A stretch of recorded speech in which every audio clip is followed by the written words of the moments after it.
Kalau tuan pergi berburu, carikan saya sekijang belang. Kalaulah tuan asyik merindu, hatiku pula semakin bimbang. Assalamualaikum warahmatullahi wabarakatuh. Teman-teman, ketemu lagi kita di dalam video Tembakau Daily File. Di video sebelumnya saya sudah bagikan informasi mengenai beberapa kerajaan yang berada di Aceh, Sumatera Timur hingga ke Semenanjung Melayu. Kerajaan-kerajaan ini secara periodik ikut membesarkan kerajaan Aru dan ada juga yang bermusuhan dengan Aru. Nah, di video berikutnya ini saya akan ceritakan secara periodik tentang posisi kerajaan Aru, rajanya serta hubungan diplomatik dalam dan luar negeri kerajaan Aru. Tapi seperti biasa teman-teman, silahkan subscribe, like, dan komen. Oke, yuk kita lanjutkan videonya. Nama kerajaan Aru juga tercatat pada tahun 1258 Saka atau tahun 1336 Masehi dalam Sumpah Palapa. Sumpah Palapa adalah suatu pernyataan atau sumpah yang dikemukakan oleh Gajah Mada pada upacara pengangkatannya sebagai Pati Amangkubumi Majapahit.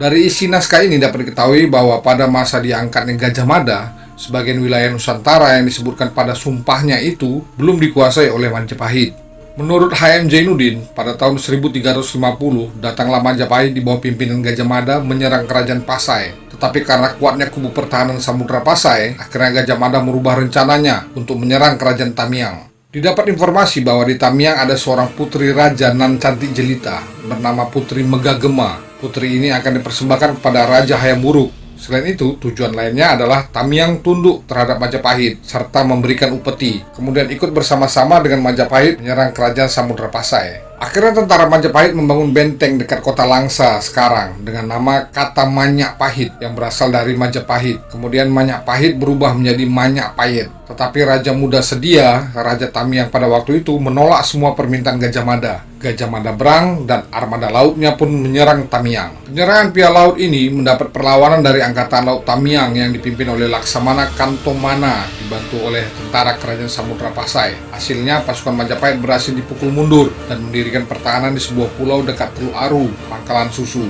Kuala di mana kekalahan pasukan Majapahit ini dinamakan Kuala Raja Ula. Ula artinya termundur. Kegagalan gelombang pertama penyerangan Gajah Mada kepada Raja Muda Sedia tidak menjadikan pasukan Majapahit patah semangat. Mengingat pertahanan laut kerajaan Tamiang cukup kuat di sekitar Kuala Penaga, maka serangan kedua dilancarkan dari alur-alur kecil yang sangat banyak di hilir Tamiang. Guna memuluskan pergerakan kapal perang pasukan Majapahit, salah satu alur sungai dilakukan pengerukan untuk membuat terusan sehingga menembus ke Sungai Tamiang. Sungai atau terusan yang dibuat tersebut dinamakan Sungai Kurok Dalam. Kurok dalam bahasa Indonesia artinya keruk atau menggali. Akibat dibuatnya terusan tersebut, maka kapal-kapal pasukan Majapahit bisa mendekati pusat kerajaan Tamiang di benua tanpa diketahui oleh Angkatan Laut Tamiang. Pasukan Gajah Mada pun didaratkan di suatu wilayah yang jaraknya tidak terlalu jauh dari benua, yaitu di Kampung Durian, guna melakukan penyerbuan dari darat. Pada saat perjalanan darat menuju benua, sebuah pembuluh madat alat isap candu yang terbuat dari emas milik Gajah Mada jatuh di sebuah lubuk dan tidak dapat ditemukan kembali. Lubuk tempat jatuhnya suling candu Gajah Mada itu kemudian dinamakan Lubuk Bukit Batu Suling. Sekarang nama wilayah tersebut dikenal dengan nama Bukit Suling. Kemudian terjadilah peperangan antara pasukan Majapahit dengan pasukan kerajaan Tamiang di sekitar Kampung Landoh.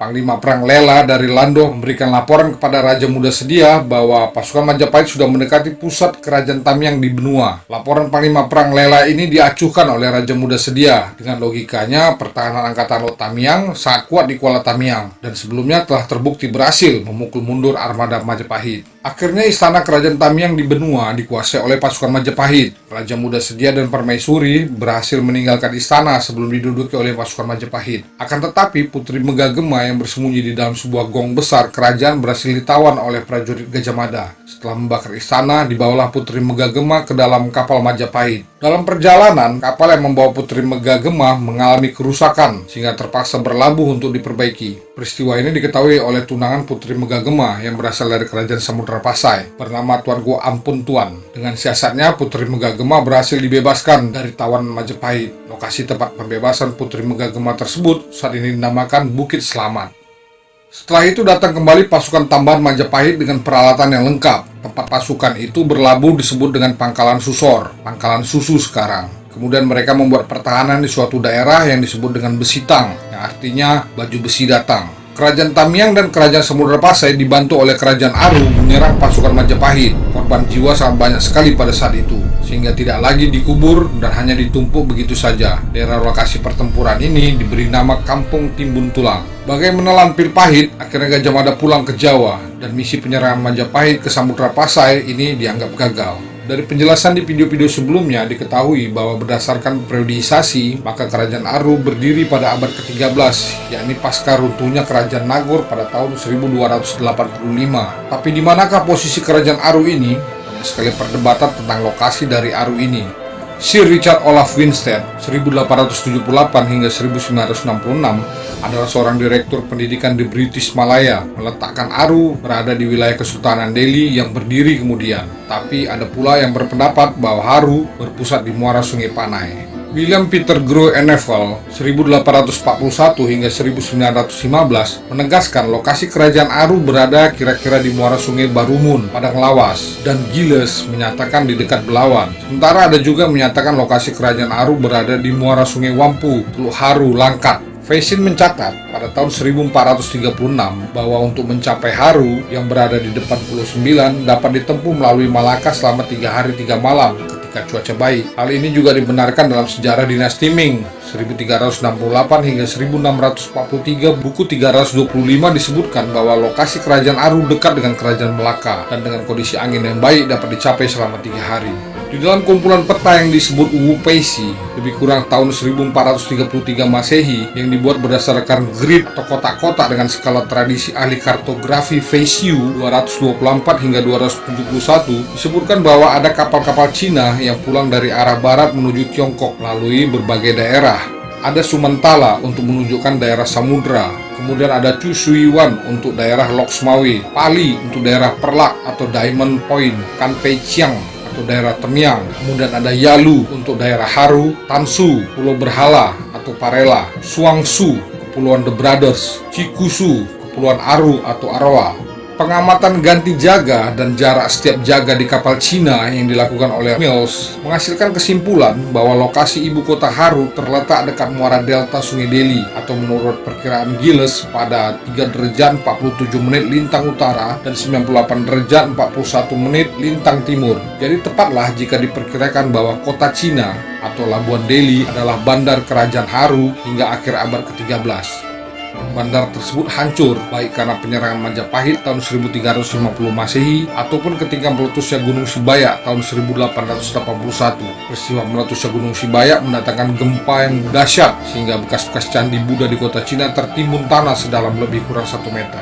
Hal ini sudah dibuktikan dengan berbagai penemuan arkeologis di kota Rantang, hamparan Perak, di mana di sana ditemukan beberapa keramik dan mangkuk-mangkuk serta mata uang yang berasal dari abad ke-13 hingga abad ke-14. Untuk meyakinkan bahwa Aru sudah Islam mulai abad ke-13, di kota Rantang juga ditemukan batu-batu nisan dengan ornamentasi Jawi bagi kaum bangsawan Aru yang persis sama dengan penemuan batu-batu nisan yang ada di kerajaan Islam di Aceh. Kabarnya memang batu-batu nisan ini diimpor dari Aceh.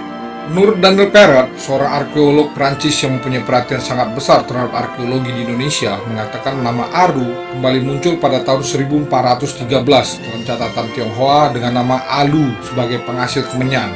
Menurut Mahuan, dalam Ying Yai Senglan 1416, di kerajaan Aru terdapat sebuah muara sungai yang dikenal dengan freshwater estuary atau muara air tawar. Raja Aru dan penduduknya telah memeluk agama Islam, sebagaimana disebutkan dalam Ying Yai Senglan. Dalam hikayat Raja-Raja Pasai dan dalam sejarah Melayu, kerajaan tersebut diislamkan oleh Nakoda Ismail dan Fakir Muhammad. Berdasarkan laporan kunjungan Laksamana Cheng-hu yang mengunjungi Pasai pada tahun 1405 hingga 1407, menyebutkan bahwa nama Raja Aru pada saat itu ditulis dengan Solo Tan Hut Sing atau Sultan Husin dan membayar upeti ke Tiongkok. Pada tahun 1412 Masehi, Laksamana Cheng-hu kembali mengunjungi Haru. Pada saat itu, Raja Aru telah digantikan dengan Tuanku Alam Shah yang merupakan putra Sultan Husin.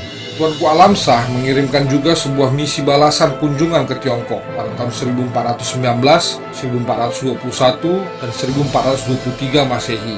Tahun 1431, Cheng Ho kembali mengunjungi Haru dan membawa rajanya ke Cina untuk membawa persembahan. Setelah misi ini tidak terdengar lagi misi yang dikirimkan Haru ke Tiongkok. Pada buku sejarah Melayu pada bab ke-24 disebutkan bahwa pada masa pemerintahan Sultan Alauddin I di Malaka 1477 hingga 1488 Masehi, nama Raja Haru pada waktu itu adalah Maharaja Diraja Putra Sultan Suja.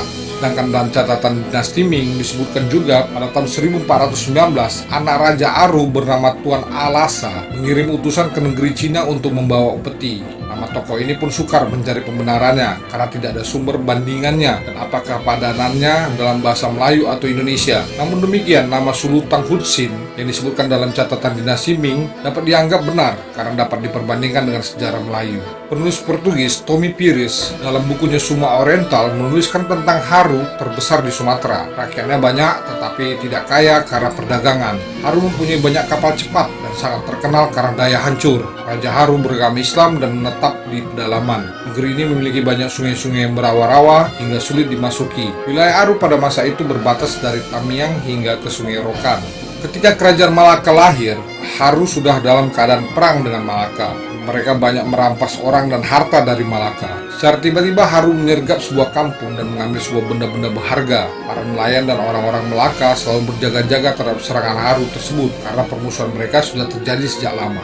Menurut sumber Tionghoa lain, pada tahun 1436 kembali menyebutkan bahwa Alu memiliki beras, kamper, rempah-rempah, dan pedagang-pedagang Tionghoa sudah berdagang emas, perak, dan benda-benda dari besi, keramik, dan tembaga di Tanchiang, daerah Tamiang. Pada abad ke-15 Masehi, Haru sudah merupakan kerajaan terbesar di Sumatera dan memiliki kekuatan yang dapat menguasai lalu lintas perdagangan di Selat Melaka, seperti yang diuraikan dalam sejarah Melayu, untuk menjadi kerajaan yang menggantikan posisi Sriwijaya pada masa itu. Haru menyerang Malaka berkali-kali, tetapi Malaka selalu berlindung pada Tiongkok. Ketika Portugis menduduki Malaka tahun 1511, posisi Haru semakin kuat dengan bergandengan dengan bangsa Portugis ini. Untuk melebarkan invasi kekuasaannya, dalam catatan Juan de Barros 1496 hingga 1570, seorang sejarawan besar Portugis mengatakan bahwa pada tahun 1514, Haru ikut membantu Portugis dalam menghancurkan kerajaan Samudra Pasai. Haru ikut menyerang Pasai dikarenakan Raja Pasai telah menghina utusan Raja Haru yang ingin menjalin hubungan diplomatik dengan kerajaan Pasai.